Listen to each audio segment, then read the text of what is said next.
सभी को नमस्कार, सभी को Ram Ram. GK with Vikas Sutar YouTube channel पर आप सभी साथियों का हार्दिक स्वागत है, हार्दिक अभिनंदन है। एक तो आपके लिए महत्वपूर्ण सूचना, राजस्थान का जिला दर्शन, जिसमें राजस्थान के 50 जिले व 10 संभागों का सचित्रण व्याख्या सहित वर्णन आपको इसके अंदर मिलेगा।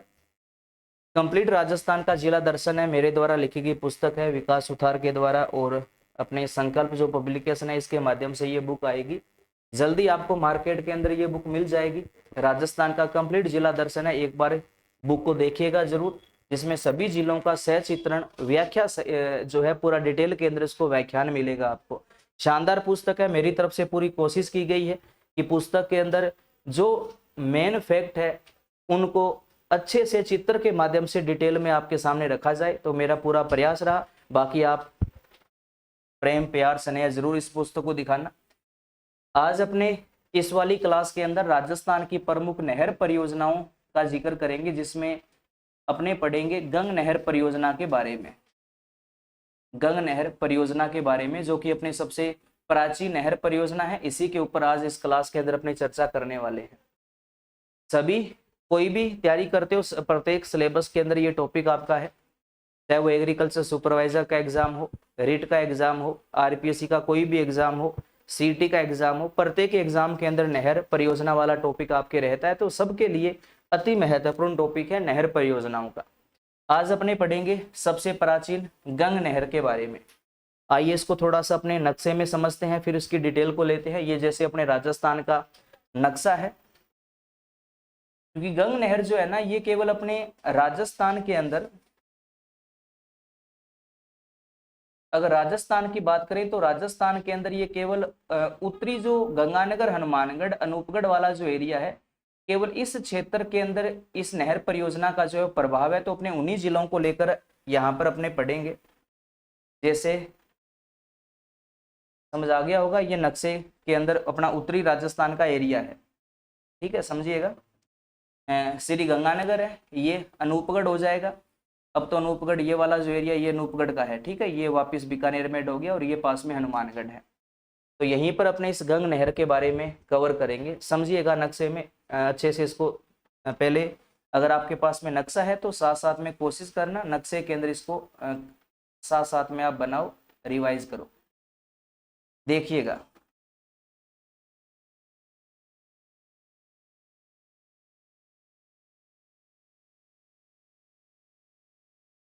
जैसे यहाँ पर सबसे ऊपर अपने ये दो नदियां हैं, ठीक है। यहाँ पर ये सतलज नदी है और यहाँ पर ये व्यास नदी है, और दोनों के संगम पर यहाँ पर हरिके बैराज बना हुआ है, जहां से इंदिरा गांधी नहर को निकाला गया है। एक तो याद रखना कि गंग नहर के अंदर व्यास नदी का कोई योगदान नहीं है, गंग नहर केवल सतलज पर है। सतलज और व्यास नदियों का जिक्र जो होगा वो इंदिरा गांधी नहर में आएगा, गंग नहर में दोनों का जिक्र नहीं आएगा। गंग नहर को केवल सतलज नदी पर विकसित किया गया है। कैसे, डायग्राम देखिएगा। अगर अपने गंग नहर की बात करें तो गंग नहर सतलज नदी से निकाली गई है, जो गंगानगर और अनूपगढ़, वर्तमान अनूपगढ़ जिले के अंदर भी गंग नहर का पानी जाता है। तो ये इस प्रकार से गंग नहर जो है ये वर्तमान के अंदर अपनी संचालित होती है, जल की आपूर्ति करवाती है। अब समझो, पहले क्या था कि गंग नहर का संबंध केवल श्री गंगानगर जिले से था, लेकिन वर्तमान में गंग नहर का संबंध श्री गंगानगर और अनूपगढ़ दो जिलों से है। तो पहली बात तो ये हो गई कि गंग नहर का संबंध किस जिले से है, तो गंगानगर व अनूपगढ़। दूसरी बात, गंग नहर को किस नदी पर विकसित किया गया, याद रखना केवल सतलज नदी पर। सतलज और व्यास का जिक्र यहाँ इंदिरा गांधी नहर में आएगा, इसमें केवल सतलज का जिक्र आएगा, ठीक। तो ये अपनी गंग नहर है, नहर का नाम हो जाएगा गंग नहर, ठीक है, जिसको केवल किस नदी पर विकसित किया गया, सतलज नदी के ऊपर विकसित किया गया। अब देखो कि गंग नहर का उद्गम कहां से होता है, तो गंग नहर का उद्गम होता है यहां पर पंजाब का फिरोजपुर जिला है, पंजाब का फिरोजपुर जिला है, और फिरोजपुर जिले के अंदर एक कस्बे का नाम है हुसैन वाला कस्बा। कौन सा? हुसैन वाला कस्बा। यहां से गंग नहर को सतलज नदी से निकाला गया है। कि गंग नहर का उद्गम कहाँ होता है? तो फिरोजपुर जिले के हुसैन वाला नामक स्थान से जो है वो गंग नहर का उद्गम होता है। केवल सतलज नदी से इसको विकसित किया गया है। उसके बाद गंग नहर का राजस्थान में जो प्रवेश द्वार है ना, यहाँ गंगानगर से ये प्रवेश करती है। इसका प्रवेश द्वार जो होगा वो श्री गंगानगर जिले का एक कस्बा आता है, खक्खा कस्बा। कौन सा कस्बा? खक्खा कस्बा। यहां से गंग नहर अपने राजस्थान में प्रवेश करती है। तो गंग नहर का राजस्थान में प्रवेश द्वार है श्री गंगानगर जिले का खक्खा कस्बा। यहां से ये नहर अपने राजस्थान में प्रवेश करती है। अब यहां पर समझना, मुख्य जो गंग नहर है उसका जो अंतिम बिंदु है यहां पर है। वैसे तो ये गंगानगर और पंजाब की बॉर्डर के आसपास है, लेकिन मैं आपको यहां डायग्राम के अंदर यहां बता रहा हूं। शिवपुर हेड, शिवपुर हेड है फतुई श्री गंगानगर के अंदर। यहां पर मुख्य जो नहर है वो आकर खत्म हो जाती है। इसके बाद इसका जो आगे जो पानी जाता है, इसका पानी लास्ट में यहां अनूपगढ़ तक आता है। गंग नहर का लास्ट जो पानी है वो कहां तक आता है? अनूपगढ़ तक आता है। तो अनूपगढ़ तक इस नहर का जो पानी है वो गंग नहर की अनेक शाखाएं लेकर आती है। मुख्य जो नहर है वो शिवपुर हेड फतुई तक है, लेकिन नहर का अंतिम छोर कौन सा है? अनूपगढ़ है। और नहर का जो अंतिम छोर होता है उसी छोर को उस नहर का क्या कहा जाता है? जीरो पॉइंट कहा जाता है। क्या कहा जाता है? Zero point. जहां तक उस नहर का लास्ट पानी जाए वो उस नहर का जीरो पॉइंट होता है। चलो अब इस चीज को समझो। गंग नहर को किस नदी पर विकसित किया गया? सतलज पर। कितने जिलों से संबंधित है? 2 से, गंगानगर और अनूपगढ़। प्रवेश द्वार गंगानगर जिले का खक्खा कस्बा। मुख्य गंग नहर का अंतिम बिंदु शिवपुर हेड फतुई है। मुख्य जो गंग नहर है वो शिवपुर हेड फतुई पर आकर खत्म हो जाती है। उसके बाद इसकी अनेक शाखाएं इस नहर का लास्ट पानी कहां तक लेकर आती है? अनूपगढ़ तक। यानी कि ये नहर का अंतिम छोर है अनूपगढ़। और नहर का जो अंतिम छोर होगा वो क्या कहलाएगा? उसका जीरो पॉइंट कहलाएगा। तो ये गंग नहर का वर्तमान का डायग्राम है। अब देखो बात को समझना कि गंग नहर का निर्माण क्यों हुआ था। तो गंग नहर का निर्माण महाराजा गंगा सिंह के द्वारा करवाया गया था। निर्माण से पहले कहते हैं कि सतलज नदी के पानी को बंटवारे को लेकर एक समझौता हुआ था। उस समझौते में हमारे राजस्थान का हिस्सा तय हुआ था कि राजस्थान को सतलज के पानी में से लगभग इतना पानी दिया जाएगा। वो हिस्सा हमारा तय हो गया था। उसके बाद ये महाराजा गंगा सिंह के प्रयासों से गंग नहर बनवाई गई थी। यानी कि राजस्थान को जो आवंटित पानी था उस पानी को राजस्थान में लाने के लिए नहर बनवाई गई थी। अब नहर के बनने के बाद एक और समस्या उत्पन्न हुई। अब समस्या क्या उत्पन्न हुई उस बात को समझना। मुख्य जो गंग नहर है उस नहर की जो कुल लंबाई है वो लंबाई 129 किलोमीटर है। मुख्य जो गंग नहर है, मुख्य नहर का मतलब है सतलज जहां से ये निकलती है वहां से लेकर शिवपुर हेड फतुई तक, ये जो मुख्य नहर है इस नहर की लंबाई 129 किलोमीटर है। अब ये जो 129 किलोमीटर जो इसकी टोटल लंबाई है, इसमें से पंजाब राज्य में इस नहर की जो लंबाई है वो लगभग 112 किलोमीटर है। ठीक। और इसमें राजस्थान में जो इसकी लंबाई है वो मात्र कितनी है? 17 किलोमीटर है। राजस्थान में 17 किलोमीटर का मतलब है खक्खा कस्बे से लेकर शिवपुर हेड फतुई तक, खक्खा से शिवपुरी हेड फतुई तक जो है ये इसकी राजस्थान में लंबाई होती है। कितनी होती है? लगभग 17 किलोमीटर इसकी लंबाई होती है राजस्थान के अंदर। तो मुख्य नहर की जो राजस्थान में लंबाई है वो कितनी है? लगभग 17 किलोमीटर है। कितनी है? 17 किलोमीटर है। राजस्थान में कहां से कहां तक? तो खक्खा से शिवपुरी हेड फतुई तक। और लगभग इसका आधे से ज्यादा हिस्सा पंजाब के अंदर है।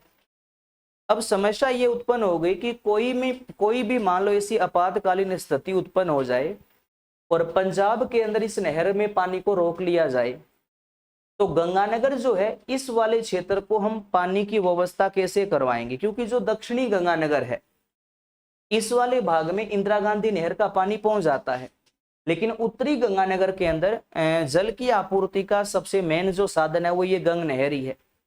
और नहर का आधे से भी ज्यादा जो भाग है वो देखो कौन से राज्य में है, पंजाब में है।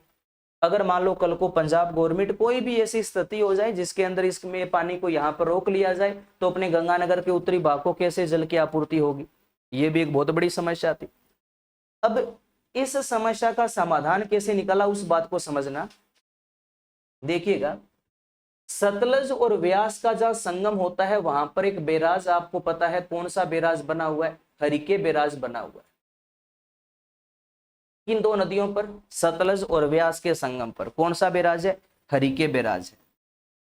और जो हरिके बैराज है यहां से एक नहर निकाली गई, इंदिरा गांधी नहर, जो पंजाब, हरियाणा, हनुमानगढ़, श्री गंगानगर, बीकानेर, इस प्रकार से बीकानेर होते हुए, बीकानेर के बाद जैसलमेर होते हुए बाड़मेर तक जाती है, इंदिरा गांधी नहर है। पंजाब, हरियाणा, हनुमानगढ़ से एंटर करके ऐसे अपने राजस्थान के जिलों के अंदर ये इंदिरा गांधी नहर आती है। कौन सी नहर है ये, IGNP है, इंदिरा गांधी नहर है। अब देखो हमारे प्रशासन ने क्या किया, बहुत अच्छा समाधान था, इसको समझना। इंदिरा गांधी जो नहर है जब ये हरियाणा के अंदर आती है तो हरियाणा में यहाँ पर एक जगह का नाम है लोहागढ़। नाम क्या है, लोहागढ़। कौन से राज्य में, हरियाणा के अंदर। तो यहां पर इस इंदिरा गांधी नहर के पानी को रोककर एक डैम बनाया गया और डैम को नाम दे दिया लोहागढ़ डैम, जिसमें इंदिरा गांधी नहर का पानी भरा गया। और इस डैम से एक चैनल निकाला गया जो राजस्थान पंजाब की सीमा पर होते हुए अपने गंगानगर के अंदर यहाँ पर एक हेड का नाम है साधु वाली हेड। कौन सी हेड है, साधु वाली हेड। इस हेड में लाकर इसका पानी मुख्य गंग नहर में मिला दिया, साधु वाली हेड के अंदर। इस प्रकार से ये राजस्थान पंजाब की सीमा के ऊपर ये एक छोटा सा चैनल बनाया गया जिसको नाम दे दिया गंग नहर लिंक चैनल। नाम क्या दे दिया, गंग नहर लिंक चैनल। ठीक है, अब बात को समझना। अगर मान लो पंजाब गवर्नमेंट अपने क्षेत्र में गंग नहर में पानी को रोक ले, तो हमारे प्रशासन ने क्या किया हुआ है, जो लोहागढ़ बेल्ट जो डैम बना है उस डैम में इंदिरा गांधी नहर का पानी स्टोर करके रखा हुआ है। तो उस डैम का पानी चैनल के माध्यम से अपने साधु वाली हेड में लाकर मुख्य नहर में मिला देंगे और वो पानी फिर अपने गंगानगर के उत्तरी भाग के अंदर वो पानी पहुंच जाएगा। तो आपातकाल के दौरान गंग नहर या गंगानगर को अतिरिक्त जलापूर्ति कौन करवाता है, गंग नहर लिंक चैनल करवाता है, जिसका उद्गम कहां से होता है, लोहागढ़ हरियाणा से। और मुख्य नहर में ये कहां पर आकर मिलता है, साधु वाली हेड में। इस चैनल में पानी किस नहर का आता है, इंदिरा गांधी नहर का। और ये पानी किसको देता है, गंग नहर को। समझ रहे हो ना। तो इस प्रकार से ये पूरी अपनी गंग नहर की वर्तमान की रूपरेखा है, जो वर्तमान हमारे दो जिलों को इसका लाभ मिलता है, गंगानगर व अनूपगढ़ को। आइए अब इसको थोड़ा नोट्स के माध्यम से अपने इसको डिटेल के अंदर इसका वर्णन करते हैं। साथ साथ में नोट्स बनाते रहिएगा और बात को समझते जाइएगा। नहर का नाम है गंग नहर परियोजना, गंग नहर परियोजना, जो कि सबसे प्राचीन नहर परियोजना मानी जाती है। नाम क्या है, गंग नहर परियोजना, जो कि सबसे प्राचीन नहर परियोजना है। अब देखिएगा, निर्माण से पहले कहा जाता है कि सर्वप्रथम सतलज नदी के जल के बंटवारे को लेकर सर्वप्रथम एक समझौता हुआ था। सर ये समझौता कब हुआ था, तो समझौता हुआ था, याद रखना, 4 सितंबर 1920 को। समझौता कब हुआ था, 4 सितंबर 1920 को, जिसमें सतलज नदी के पानी का बंटवारा किया गया था। और यह समझौता हुआ था 3 राज्यों के बीच में।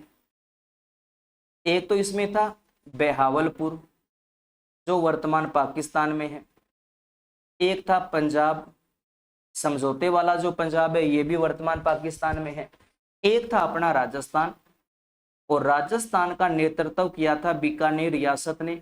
और बीकानेर रियासत की तरफ से इस समझौते में यहां पर पहुंचे थे महाराजा गंगा सिंह। यानी कि गंग नहर को बनाने का जो पूरा का पूरा प्रयास है या सारा जो श्रेय है वो महाराजा गंगा सिंह को ही जाता है।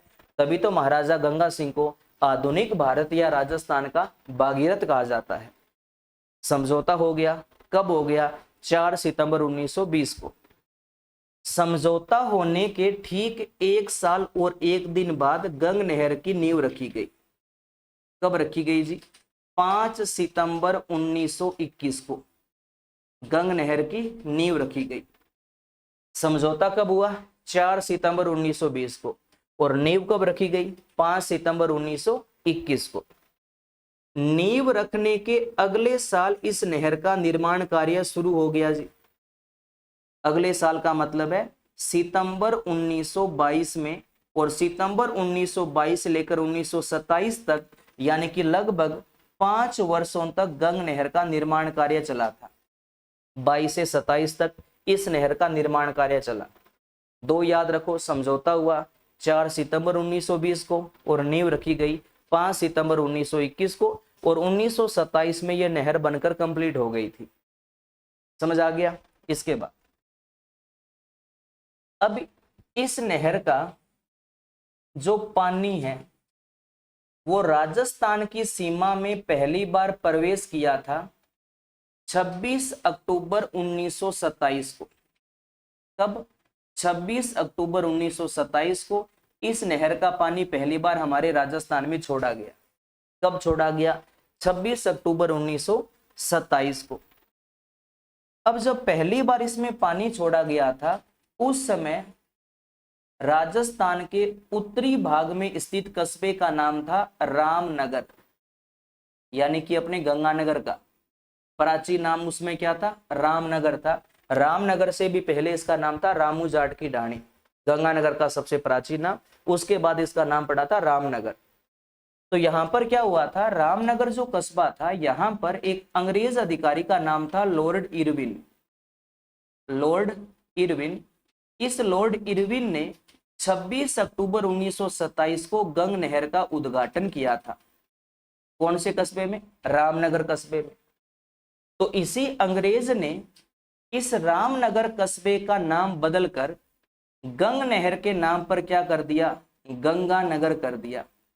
तो अपने शहर का नाम ये गंगानगर किसने रखा? लॉर्ड इरविन ने रखा था। कब रखा था? 26 अक्टूबर 1927 को।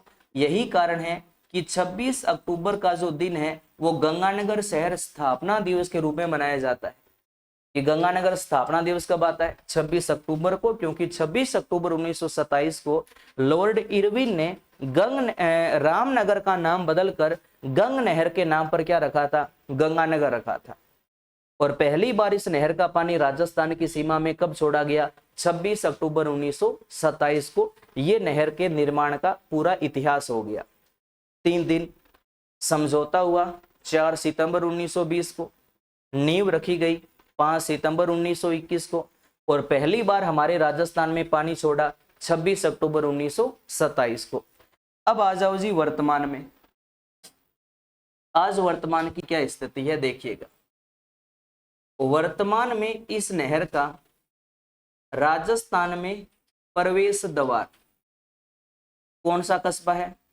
खक्खा कस्बा। कौन से जिले का है? श्री गंगानगर जिले का है। यहां से ये नहर अपने राजस्थान में प्रवेश करती है।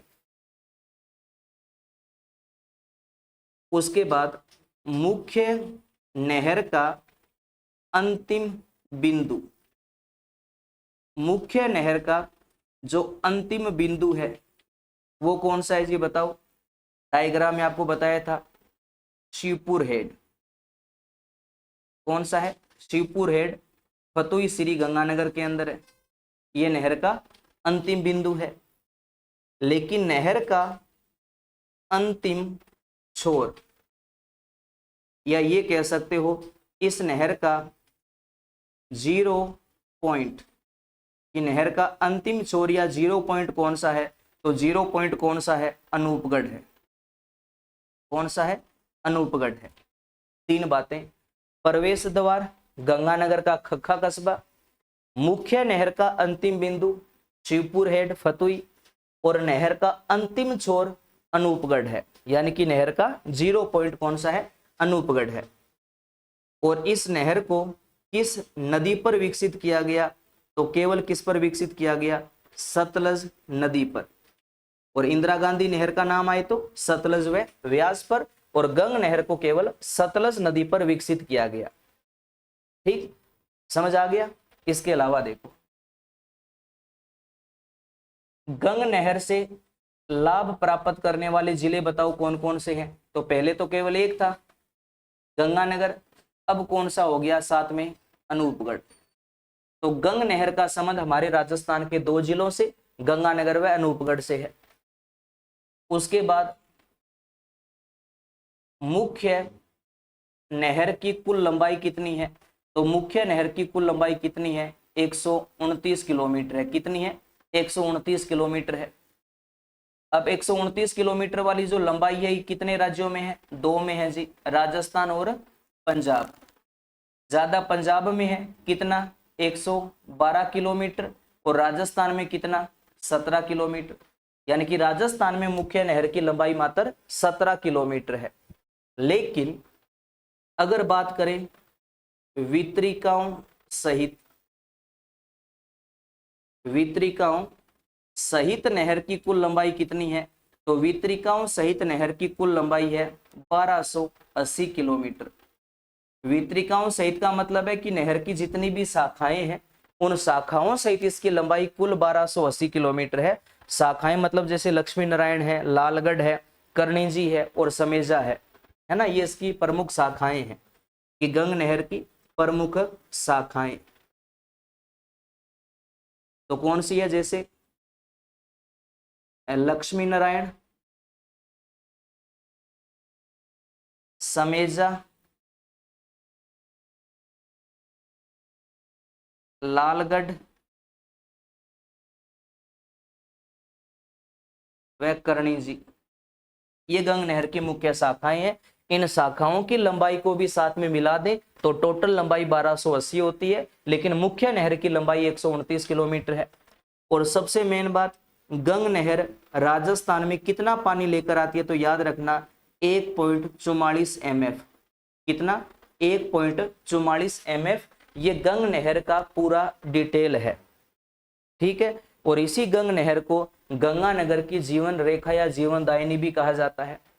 अब देखो यहाँ पर ना जो डिटेल जो लिखी है उसके ऊपर ध्यान मत देना, मुझे ऐसा लगता है, बाकी यहाँ पर अगर आपको ये डायग्राम ढंग से समझ में आ गया है ना, तो इस वाली डिटेल को आपको पढ़ने की जरूरत ही नहीं है।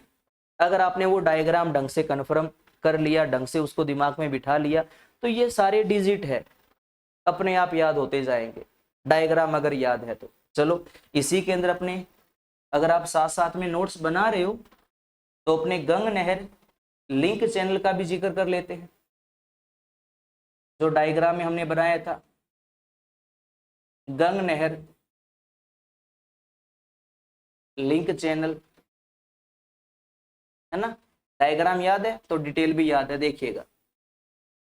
इस चैनल का निर्माण वर्ष 1984 में हुआ था।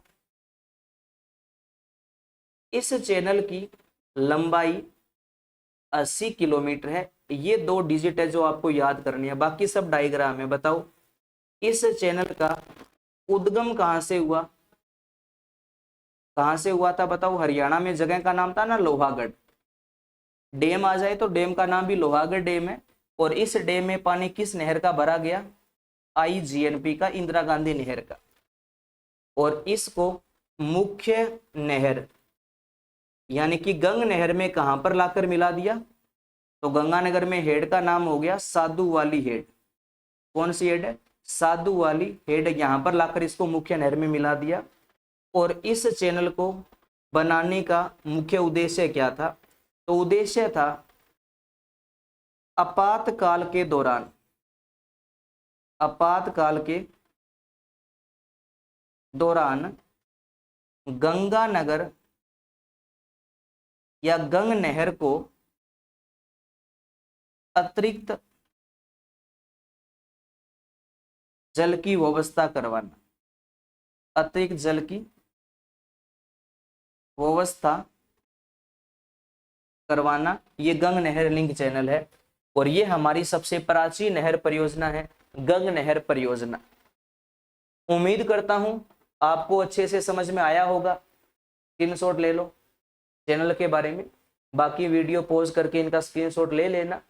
अब देखो ज्यादा ना जियोग्राफी में कोशिश किया करो, कोई भी टॉपिक जब आप पढ़ रहे हो तो टॉपिक की डिटेल में मत जाया करो, पहले उस टॉपिक का जो बेसिक कॉन्सेप्ट है वो समझा करो।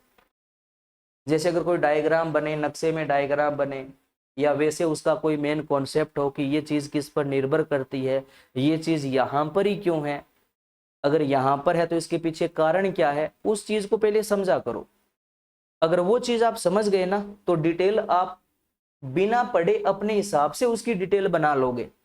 अगर आपने बेसिक कॉन्सेप्ट उस चीज का समझ लिया तो ये गंग नहर के बारे में है। बाकी आप कमेंट करके जरूर बताना कि आपको ये क्लास कैसी लग रही है, जो मैं करवा रहा हूँ वो आपको समझ में आ रहा है या नहीं आ रहा, ठीक है। और अगर आप इस चैनल में पहली बार जुड़े हो तो चैनल को सब्सक्राइब जरूर कर लेना, और जो साथी पहले से जुड़े हुए हैं वो इस क्लास को अपने साथियों के बीच अधिक से अधिक शेयर जरूर करना। जल्दी से जल्दी अपना जो परिवार है वो 1000 का करो, फिर आगे अपने बहुत सारे ऐसे जो आपके लिए प्रोजेक्ट मैंने सोच रखे हैं वो मैं जल्दी आपके लिए शुरू कर दूंगा। जिला दर्शन और राजस्थान जियोग्राफी का जो निःशुल्क बैच है वो तो मैं जल्दी शुरू करने वाला हूं। और अगर कोई साथी स्टार्टिंग में नहीं आया था, अभी जो आया उनके लिए सूचना दोबारा, राजस्थान का कंप्लीट जिला दर्शन की जो बुक है ये जल्दी आपको मार्केट में मिलेगी। संकल्प पब्लिकेशन के द्वारा ये बुक निकाली गई है, विकास मेरे द्वारा ये लिखी गई किताब है, जिसमें कंप्लीट 50 जिले और 10 संभागों का सचित्रण वर्णन किया गया है ना, जिला दर्शन है। तो इसी बुक के आधार पर मैं जिला दर्शन की सीरीज भी शुरू कर रहा हूँ यूट्यूब के ऊपर, जिसमें प्रत्येक जिले के बारे में मैं आपको बताऊंगा, ताकि ये किताब आपको यूट्यूब के माध्यम से मैं अच्छे से याद भी करवा दूं। ये जल्दी आपको मार्केट में मिल जाएगी, मार्केट में जैसे ही आएगी तो उससे पहले मैं आपको सूचित कर दूंगा। तो आप अपने पास में जो भी बुक डिपो है वहां पर जाकर इस किताब को जरूर परचेज करना, खरीदना और इस बुक को पढ़ना। मैंने बहुत इसके अंदर मेहनत की है। ऐसे